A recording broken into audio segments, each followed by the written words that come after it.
Welcome to the next room.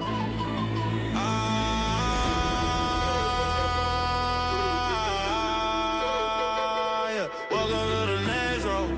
From the field on my way to the next room. Welcome to the next room. Welcome back to Next Row. I'm your host, Vernon Davis. My next guest is a very special guest. Three-time Pro Bowler, one of the best tight ends of his era. He started out his career in San Francisco and became a fan favorite in Tennessee. Delanie Walker. D-Love. What's That's what happening? we call you. D-Love, my dog. So, Delanie, I want to say, man, like, it's been a beautiful thing watching you grow and evolve. You and I both came into San Francisco at the same time back in 2006. And man, it's just been a beautiful thing. You know, anytime I have a chance to see my guys that I played with, guys that I hung out with, guys that I love, just evolve into the next chapter, the next role of their life is an amazing thing. And I love it, man. But before you start talking, let me just say this. Please follow and subscribe on your favorite platform. Don't forget, guys, subscribe and follow. D. So right now, what's happening with you right now? Just give us a glimpse of like what's going on in your life right now. Where are you at the moment? What are you doing at the moment? So in my transitional phase from the NFL, I actually work for the NFL. I'm a Legends coordinator with the Legends community and players relations. So pretty much that job is I reach out to players who are about to retire or have retired within 5 years of retirement. And we just, just reach out to our fellow brothers, just checking on them, seeing how they doing. If it's anything we can help them with benefits, medical, that's what I do. And then also I'm on a podcast called The Locker Room, and that's on the Bussin' with the Boys platform. It's pretty much about betting, NFL betting. If people want to, try to get input from athletes who played the position, who played the game at a high level, we just give our input on what we think is going to happen that week. So I'm pretty much doing that. And, I dibble and dabble on a lot of stuff, still go around the San Francisco 49ers, Titans, and do events with them. Just, try to keep my presence in that world. No, that's amazing, man. That's awesome. Beautiful thing. D, when you came into the league, dude, you were they doubted. A lot of people doubted you. You know what I mean? You were drafted in the 6th round, right? Yep. 6th round, but you became a 3-time Pro Bowler. Man, that's defeating the odds, bro. Like, what motivated you and kept you going, even though you didn't come in the way you wanted to come in? But what you did was few and far between. So what motivated you to be able to do that? The motivation I always, when I do talk about what gave me the strength to, fight and just keep fighting. I grew up in a neighborhood where, they didn't expect me to make it out of that neighborhood. They thinking that I was be praised by gang violence and stuff like that. So I just, I always thought about where I came from, who my mother was, and how she raised us and worked hard 24/7. And and I take this from Cam Ward because I think he said it best, right? Cam said his father went to work to a job he hated, but he went every day, but he hated that job. And for me to have a job where I love and I get up to go to work and do that, I mean, I look at it as that, like, I love what I was doing. So that was the courage that said, yeah, I didn't go in the draft to where I wanted to go, but I love this game so much, I'm going to give it all I got. And if all I got ain't enough, then, I don't belong in this league. But I knew if I gave everything I got to be, if I wanted to be a player in this league, I knew I was accomplished that goal. And at the end of the day, I never played the position. I always got to give kudos to other people too, as well. Like, I never played the position. So to get drafted as a tight end from receiver and then go to a team like San Francisco 49ers and them drafting you, Vernon Davis, that was like that was a crutch for me because I'm like, God damn, I don't know the position. And luckily, a guy who comes in that we can be friends and I can be a sponge and learn from someone who played at a high level. Obviously, you getting drafted in the first round, that was a high level. So I just, you know what I mean? I'm like, okay, I got a good person to follow behind that's gonna show me the ropes and blocking and doing everything a tight end needs to do and take that and build on it.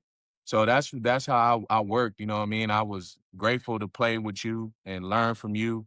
And then I just took everything I learned from you, the Titans, and I just turned it into what I know how to play the game. And it worked out at the end of the day, you know, and I always tell people I was grateful to in the situation that I was in.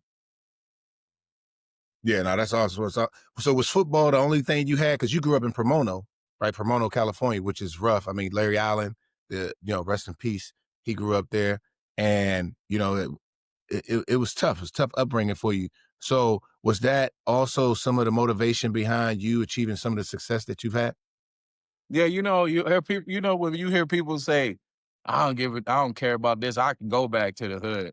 I wasn't saying that. I wasn't the person saying like, I don't need this, I can go back home. Mine was, I'm gonna change my life because I don't want to go back home. And if I can change my mother's life, my bro, and put them in better situations and my family, that's what I'm gonna do. So like that motivation was, yeah, it came from me being in the city that I was in, seeing that the stuff that I saw, seeing some of the people who before me were great football players, went to college and came back home and then didn't do nothing with their life. I didn't want to be that person, even though when that guy came around, we like, oh, yeah, you went to the league. But as soon as that person walked away, they like, he a bum. Like he didn't make it. And he came back and didn't do nothing with his life when he had opportunities. So I always looked at it like, I don't want to be that dude. I don't want to be the dude that they'd be like, dude, that Delanie had everything. He went to the league, did this, and he messed it up and had to come back home and he in the hood still living in the projects. Like, I Mhm. never wanted to be that person, you know what I mean? I saw it all my life. I seen year after Yeah. year cats that we would be like, oh, he gonna put Pomona on the map. It didn't happen. So when it was my opportunity to do it, I didn't want to follow suit like everybody before me. I wanted to be different. And for me to be different, I had to step out that box and realize that it's other places than Pomona, California. And you know what I mean? The way I thought, I guess it put me in a great situation to be successful. No, I can feel that, D, because I grew up in Washington, D.C. When I was growing up, it was the murder capital. And, I had my family struggled with drugs. So whenever I walked out of that house, I looked to the left, there's a liquor store. To the right, it's like 15, 20 dudes hanging on the corner. So I had to really find something within myself to make sure that I was on the straight and narrow. And that's one thing I always told myself, I'll never go back to that. I didn't want to go back to that because of the pain and trauma that I suffered from. So I can definitely feel where you're coming from when it comes to that. When you what did it feel like for you when you were recognized as one of the top tight ends in the NFL? How did that feel to you? Oh man, I mean, in this league, as you know, it's great athletes, it's great tight ends who play the position, and sometimes you Mhm. don't get they may not get that recognition that they probably deserve. And in San Francisco, like I got recognized, but I knew at that who you know who the stars are on the team. Like you could be a role star on that team, and like Mhm. I looked at it in San Francisco, it was a Yeah. 5-star organization. So even though I may have not been recognized around the league, our organization was so great. I felt like a star in San Francisco, even though I knew you was the number one, but they knew me too. Like Vernon Davis, Delanie Walker. Like, so I never really looked at it when I went to San Francisco. I think I was to Tennessee. I think I was so used to playing in San Francisco, I felt like a star no matter what. I just thought we were the unstoppable. Everybody on that team was a star in their own role. So when I went to Tennessee, and that when as they started saying, "Oh, I'm one of the best tight ends," like I already had felt like I was one of the best tight ends. I felt like we was probably one of the best duels to ever play the game. 2 tight end set before Gronk and Hernandez. Me and you did that. So like I looked at it as okay, I'm back. You know what I mean? Like, I'm back to being on that star level. But this time I'm the star tight end. You know what I mean? So it was grateful, but in my mind, I always believed that that's who I was. So like it didn't change me.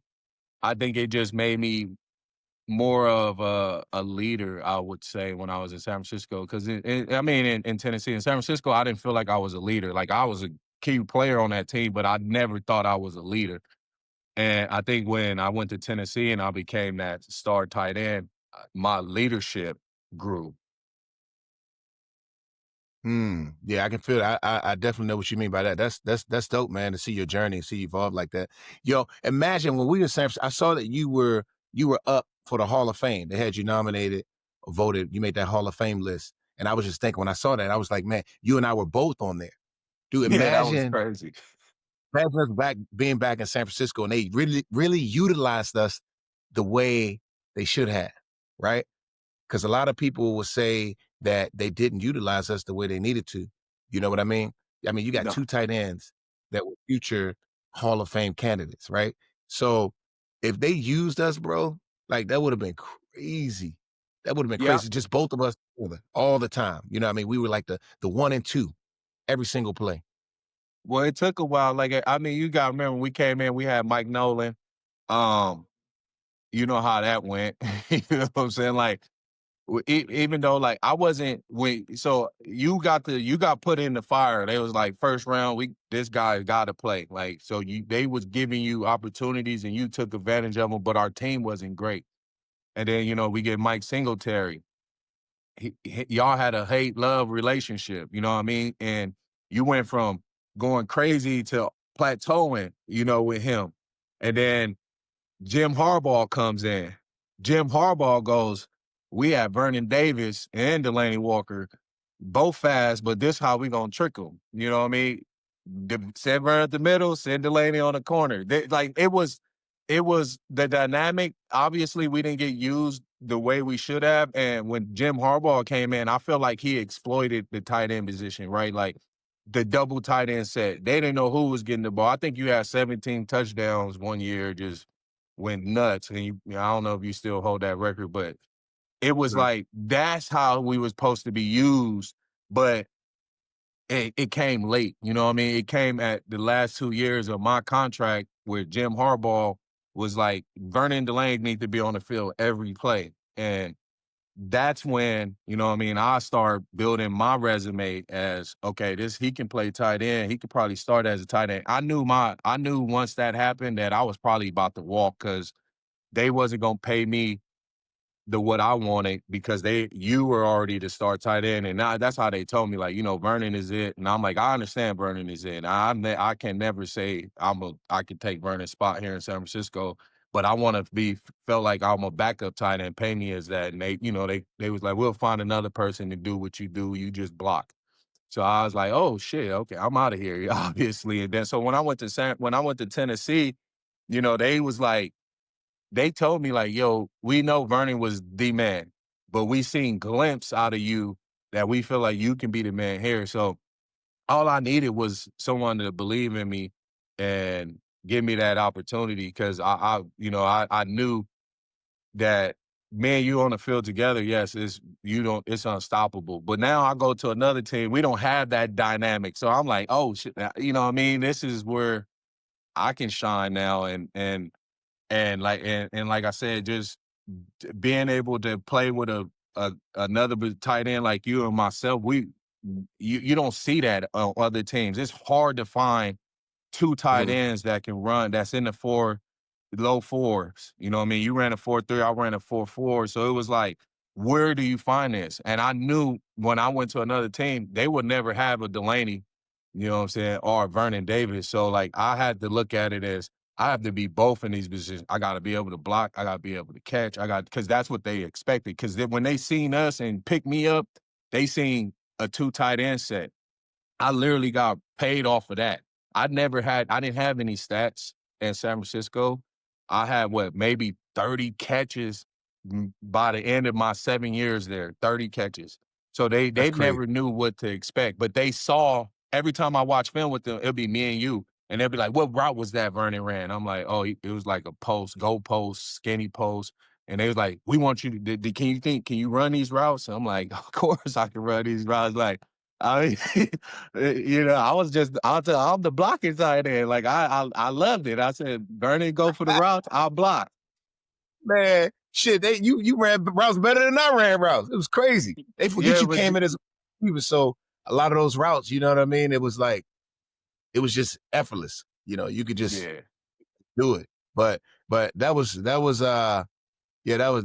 it just blows my mind, man, how they could have used you a lot more, but they didn't. But you still, got everything that you desire out of the game. So that's pretty cool. You and Alex Smith were two of my favorites, man, and watching you guys leave and go and just continue to blossom was just like, man, that was everything.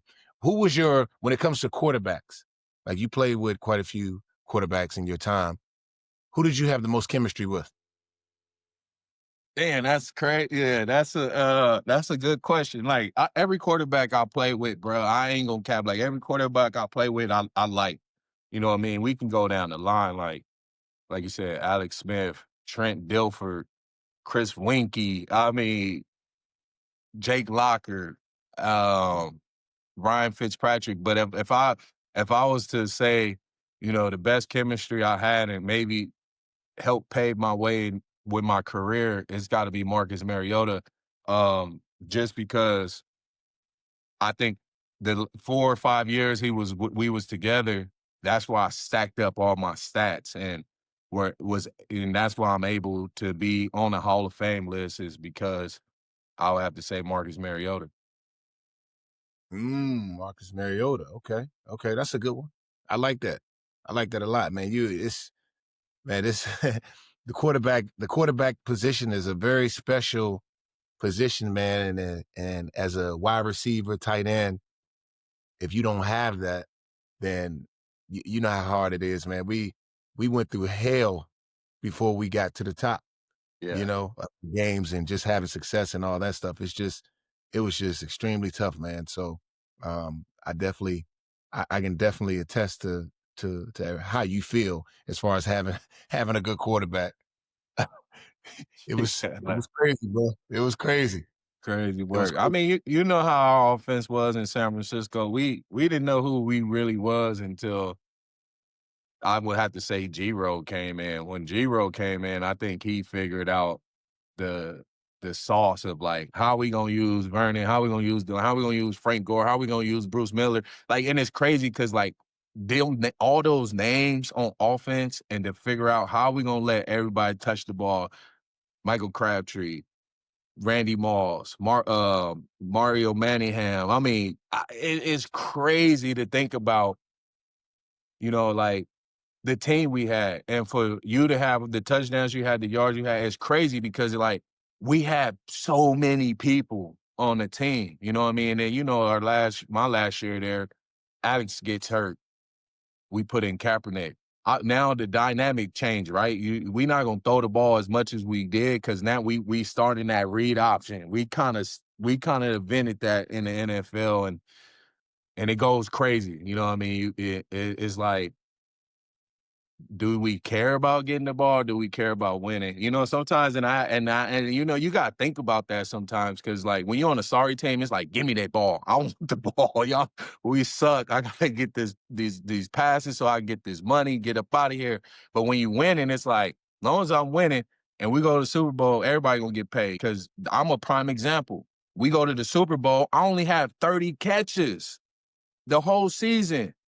I get paid to go to another team. And I preach that to everybody. Like, if we good, it don't matter what you do. We go to a Super Bowl, every team wants a player that's been to the Super Bowl because they believe that player has the winning formula. And that's just what it is. That's true. That's true. That's true. If you make it if you make it that high in this game, especially what we're already the best in the world. So if you make it that high, that tells you a lot about that player. That player was sold in, you know, to if y'all made it that far, that player was really sold in and a part of that team to the max. You know what I Yep. mean? And then there's the accountability and and the selflessness that goes into it too as well. You got to have that in order to make it that far. If you could play with one quarterback today, who would it be? Oh, Tom Brady. Tom Mm. Tom I only say Tom Brady because I played with so many quarterbacks. Obviously, every quarterback got talent. If you make it to the NFL, you obviously have talent. But think about like Peyton Manning, Tom Brady, like those guys. And think about the guys who play with them. Like the numbers that they have is crazy. Like I always tell people, like if I had any quarterback out, it would obviously be Tom Brady, just because I want to see what that winning mentality, like what that leadership feel like to be in a huddle with Tom Brady. Yeah, nah, you're right. It's levels to it, bro. When I went to Denver, I remember when I first got to Denver and Peyton, I was just, I couldn't wait to meet Peyton. I met him before in the past. When I first got there, he had called me as soon as I landed. He's like, Vernon, come see me when you get in, bro. Come see me. I want to come talk to you.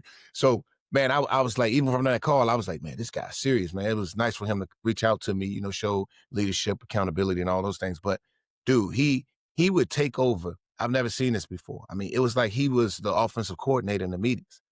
This dude, you wouldn't even know he was in the locker room, during the time when we, in between meetings and practice. You wouldn't even know he was there.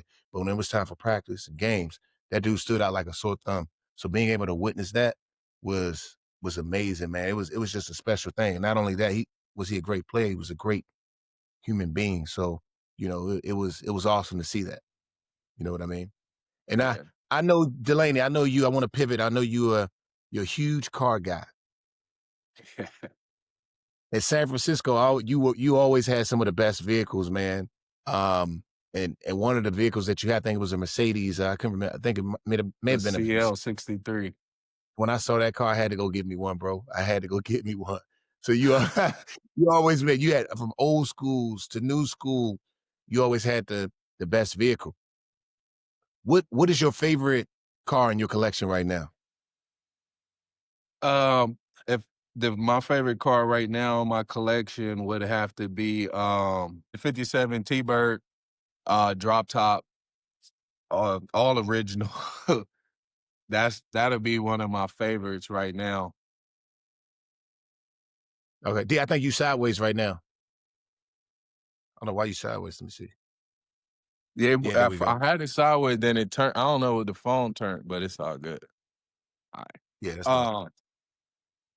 Yeah, man, that's one of the cars I mess with right now. That's my favorite. I mean, I got a couple of old schools though. I got a '64 Impala. I like to drive a lot, and I have a 1987 Jimmy. I like Mhm. the Jimmy. A lot of people don't know what a Jimmy is. They made them for like 2 years. Um, and I like that car as well. That's crazy. That's crazy, man. You got Yeah. some heat over there, boy. That's crazy. You ever Yeah, I do mean, you ever, I race. I race cars now, man. you still where you race at? Where at?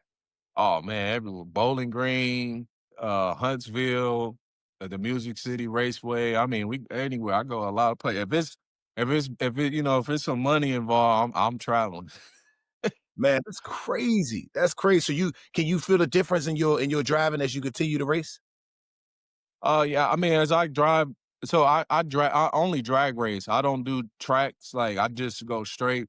Um, I mean, I've crashed a few times, so I mean, you get better at understanding the car. So yeah, as I race more and more, I get better and better because it's just about understanding the car, knowing when you're gonna crash or the car gonna break loose and stuff like that. So it's just a lot of stuff goes in between it. Bro, you one of the most fearless dudes I know, man. I remember you came in that training room, you was laying back on the bed because you just crashed your motorcycle. I said, man, this dude is fearless, man. Man, I'll never forget that day, man. You had all these bruises on your arm and your leg. I was like, man, this dude, man. And then you got back up. Then you get back up a day or two later and start practicing again. I was like, Start man, practicing. I man, had to because man. they would have cut my ass if they really found out what really happened. I mean now they gonna find out because I don't give a shit. But I had told them I crashed on my dirt bike. I said, "Oh, I was in the parking lot in my apartments. I crashed on the dirt bike." No, I was doing fucking wheelies at 80 miles per hour on the freeway and Man, that's crazy, man. Hey, dude, hey, that was crazy, man. I just seeing you. I'm glad you're okay though, man. I'm glad. I'm yeah, just I forgot you remember all that. Man, they wrap I had to have my whole body wrapped because I burnt all my skin off. My legs, my ass, my arms, man, everything. dude. I remember as you when you said the word crash, I just started thinking about it. I was like, man, I remember the day when Delanie came in and I just saw him laying on the bed. I'm like, bro, what the hell happened to you? I crashed the Crash. motorcycle. The Crash on street the freeway. out. I crashed the motorcycle. Because a Yeah, lot they of was people, like, "What happened? How this yeah, happen?" I'm like, "Oh, I crashed on my dirt bike. I tried to turn a corner, slid out." Nah, that shit I was don't think they crazy. put those in the contract, though. I don't remember seeing that we can't ride motorcycles in the contract. No, it wasn't in the contract. It wasn't in the contract riding motorcycles, but I didn't want them to know that I crashed on a 101 doing 80 miles per hour on a motorcycle doing a wheelie because you know that they I had to report the motorcycle stolen. Wow, that's crazy. Yeah. So Man, that's wild, man. That is so crazy. If you wasn't playing football, what do you think you'd be doing, man? uh, I think I would probably been a power mechanic. I would have probably been working on cars and stuff. Okay. And why you say that? Just cause, you know, like you said, I always had cars, always was on motorcycles. And growing up, that's what I was doing. And I think if I would have never if I would have went to Central and then get drafted, I would have just enrolled into this mechanical program because that's what I was gonna do. Cause you know, I remember my agent saying, like, hey, you know, you D2, even though I got to go to the combine. He's just like, look, you D2, you know, things may happen that you don't want to happen. So just be prepared for that. But we'll get you a tryout and all this other stuff. And I was just like, shit, I started looking at programs because at my school, they was just like, if you want to do a program, you know, while you training and stuff, you can do that. So I was already into like, oh, I'm gonna go to mechanical school. But, you know, thank God I got drafted in the 6th round and all that changed. But I always thought that I would probably be a mechanic if I didn't make it to the NFL. Mechanic. I never heard that one. That's crazy. Mechanic. Yeah, you know, I always think because Really? mechanics, they always got jobs no matter what. You can always be a mechanic and you always gonna have work. But you gotta be a good mechanic. I mean, you can't just be a bad mechanic, but Oh, wow. Wow, mechanic. I never thought about being a mechanic. So can you do so you're obviously good with your hands. So can you fix anything that has to do with cars? I mean, cars. change Oh wheels, yeah. brakes, anything. Oh yeah, like so people when I first started drag racing, I would take the car to the track, change the wheels all by myself, do everything I needed to do to get ready for the drag track, do all my parts. I was like, cause you break stuff every time you race. I change all my parts. I do everything. Like obviously I transmission work and stuff like that. I'm not too well on, but if I can fix it, I'll probably fix it myself. Um, Pretty much everything is plug and play now. So like I can buy something from Holly and just plug it in. I mount it in, plug it, and it works. So it's getting easy. Everything is getting easier to work on nowadays.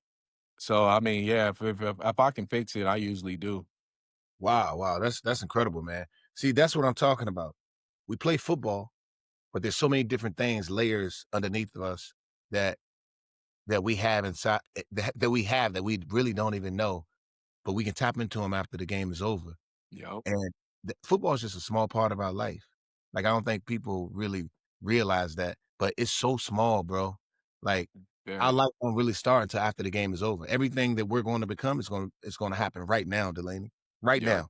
Like, Yep. people are probably gonna forget you even played football, bro. You're gonna do so many different things, and I know you into so many. You're very charismatic, and the most charismatic people are the ones who really excel in life. And people gonna recognize you for that. They're gonna forget about football, but football is always gonna be there. You know what I mean? But that's when you know you're tapped in to what life is really supposed to be, man. Like that's how it's supposed to happen, man. Like Yeah. we can't let the game consume us and let the game make us who we are. You know, it's a platform for us to reach so many different vehicles after the game is over, and you're doing just that, man. Um, you've played in both California and Tennessee. What's your favorite thing about each place? California, obviously, the weather.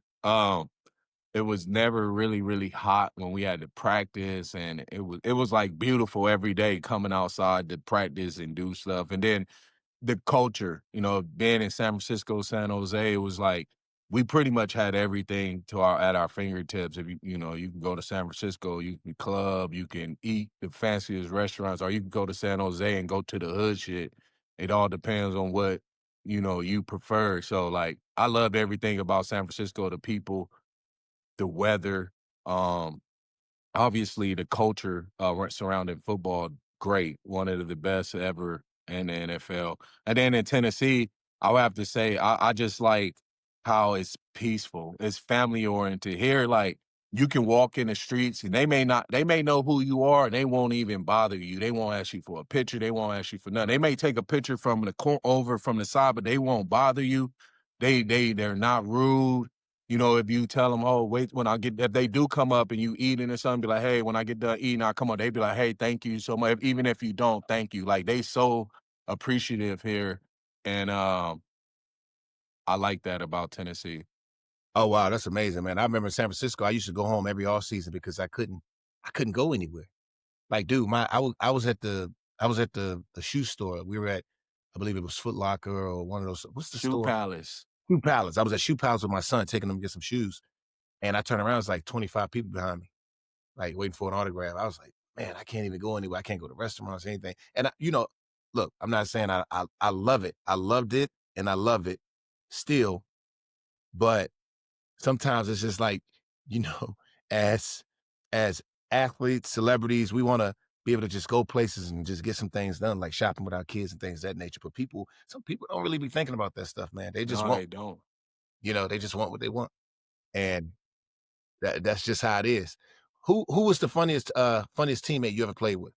Oh man. Oh man. That's a great question. That's a great question. Oh man. I done played with so many crazy, like uh Freaky in San Francisco.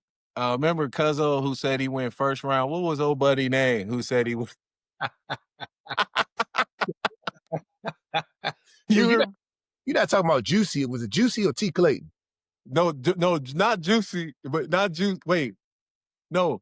Remember, it was the light skinned dude. He used to have the limo all the time. He was telling everybody he went first round, and Who we was was. that? I forget. I forget his name, but Who was the he, dude? huh? Who was it, man? I know you talking about, You man. know who I'm talking about.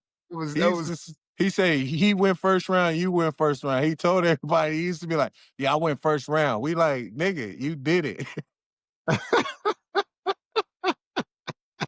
I forget his name. this I man. forget his name. I wish I knew his name right now, but I forget his name. But we play with so many people, bro. Like we play with so many people. It's insane to say, like, who did I consider? Jonas Jennings was funny. I mean, like, uh Miranda was funny.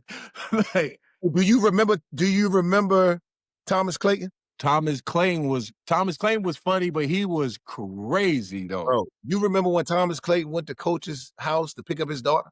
Yeah, yeah, yeah. I remember And Thomas was. yeah, then he was cut. Yeah, he was. We had some funny dudes on our team, bro. I mean, Randy was funny. Uh, but if I'm gonna say like the funniest person I ever thought was funny, it had to be Will Compton. And I ain't played with Will Compton long, but that motherfucker used to have us rolling on the team. Yeah. Hey, he was the funniest dude on the team, hands down. He wasn't funny when he was playing with me. He wasn't cracking jokes and stuff. Will was not funny, bro. He'd have these gatherings after the game at his house, and I didn't see him as funny. I never saw him as funny. I thought he was like he had a funny, unusual voice, Yeah. See, but he was never really funny. I think his comedic timing got really good after the game. I feel like because he was starting with y'all. When he came to us, he was just a practice squad guy. I mean, not a practice. He was just a special teams guy. He didn't start. You know what I'm saying? He didn't play as much. So I think he used that as like, I'm gonna be the comic relief on his team, and he just would make fun of the coaches. He would do skits, come like dressed up as the coaches doing skits in the locker room, like just What? yeah, Will Compton? yeah.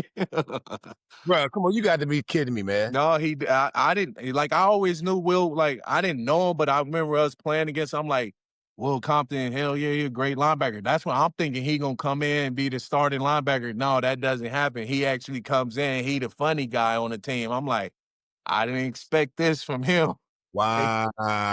yeah, Yo, that's crazy. yeah. He was hella funny, man. He was That he was was crazy, man. I just yeah, I never saw that, man. I just remember him as being you know, a pretty good linebacker. You know, he was, but until he saw me. But it's interesting, Delanie.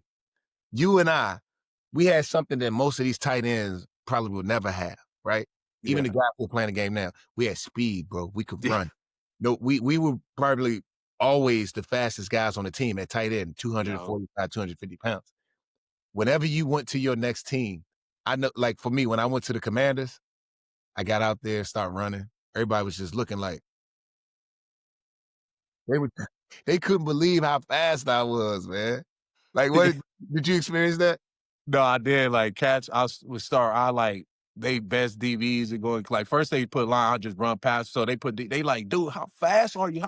How fast was you and Vernon? They always say how fast because Casper came after playing with you or something. Or they be like, man, did Vernon really run a 4.3 at 260? I'm like, shit, you saw it on TV like I saw it. I said, but he may be faster when he being chased. I'm like honestly, he may be faster when he being chased. But they was like, y'all do.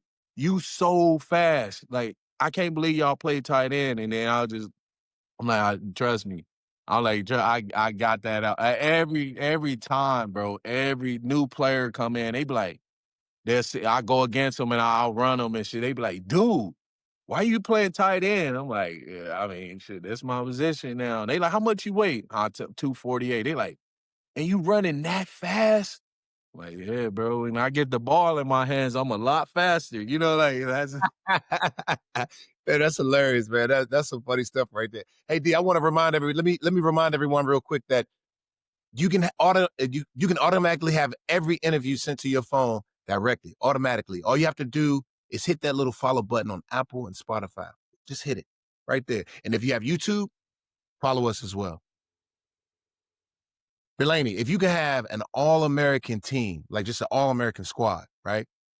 Players that you play with, players that were cut, like who would that team be? Like who would it be? Even if there's not names, you can give me like the positions. Like who would that be? uh Like just the positions. Who would it? Would you have more like if I had if I had my start off with the offense, obviously my two quarterbacks. I mean, it's so tough too, cause like it's like how people do Jordan and LeBron, like are the era that you was in. So you kind of almost pick the era of players that you was in, cause it obviously before Tom and Peyton, it was great quarterbacks, right? That played the game at a high level. But if I choose quarterbacks, obviously it's going to either be Tom or Peyton as the quarterbacks. Running back, um, Walter Payton. I mean, like like I'm gonna go. I have to go and say these. I got to pick the greatest of the great, right? Um, O line. I would have to say the Dallas Cowboys O-line and probably '99, with Larry Allen and those dudes back there. Um, Receivers, I have to have a Randy Moss. Obviously, I got to have a Jerry Rice. And then I would have to say Megatron for my third receiver. running backs. Oh, I already said Walter Payton. I'll probably take Walter Payton, Frank Gore as the running backs. Tight ends. Now, tight ends this is a tricky one because like you got Winslow. Obviously, he paved the way. John Mackey, one of the first tight ends to ever do what tight end we do. Like John Mackey was the first to ever be a pass threat, right? At tight end. I mean, Shannon Sharp. God damn, the tight end position will be tough because I will have to go. I would probably have to go because of the speed of your speed and your strength, and then I would have to go. I'm gonna have to say Shannon Sharp. Nice. That's a good Because one. that's you know what I'm saying because that's like that. I see myself as the Shannon, so I see that duel right there. That's a crazy duel, and Now, then they had your I, speed, D. Shannon had your speed, bro. I know he didn't have the speed, but the man he was he was a swift he was swifty.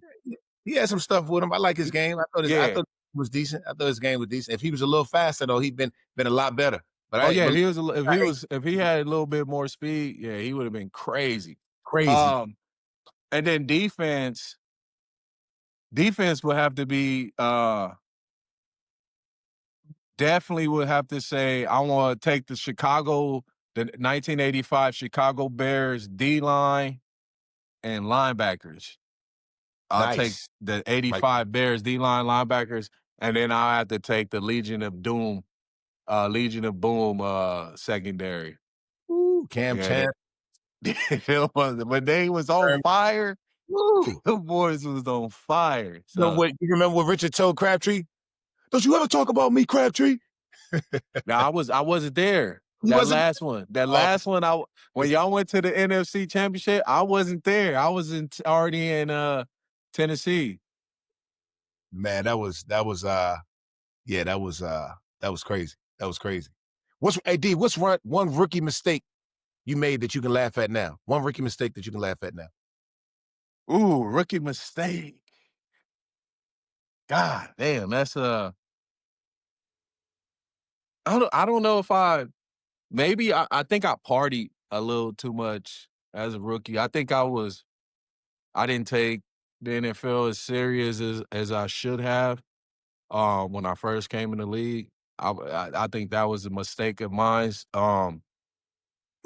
because I didn't get it, right? You know what I'm saying? Like, I didn't get it. I wasn't able to get on the field because I didn't get it because I was partying hard, not studying my film.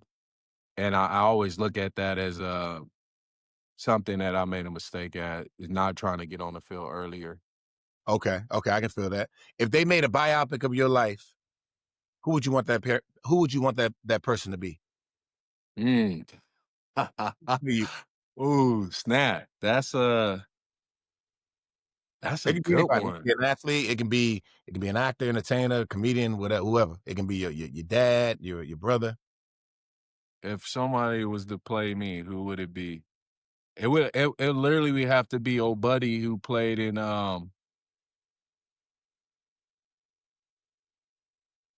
what was the movie where he was a gangster but at the end he was gay and he drove he it was what the hell is the name of that movie? We look similar. Me and old buddy look similar.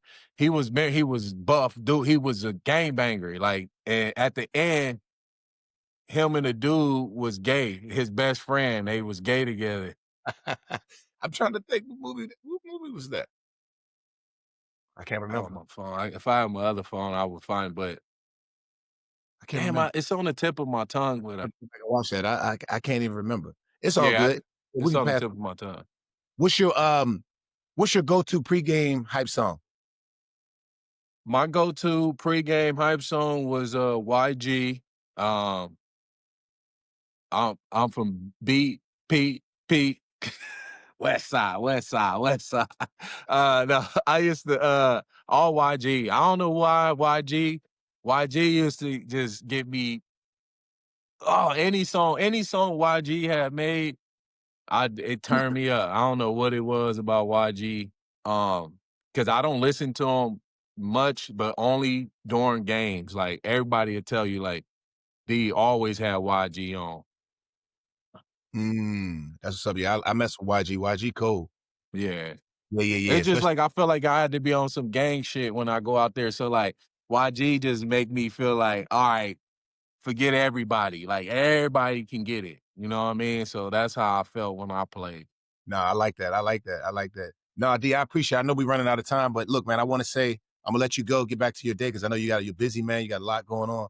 Dude, we appreciate you for coming on Next Roll. We really, really appreciate you. And before we go, I want to say if you love what we're talking about, be sure to follow me on Instagram and Facebook. You can find me on Instagram at Vernon Davis 85. Until then, continue evolving and finding your next role. Appreciate you, Delanie. Appreciate you, my boy.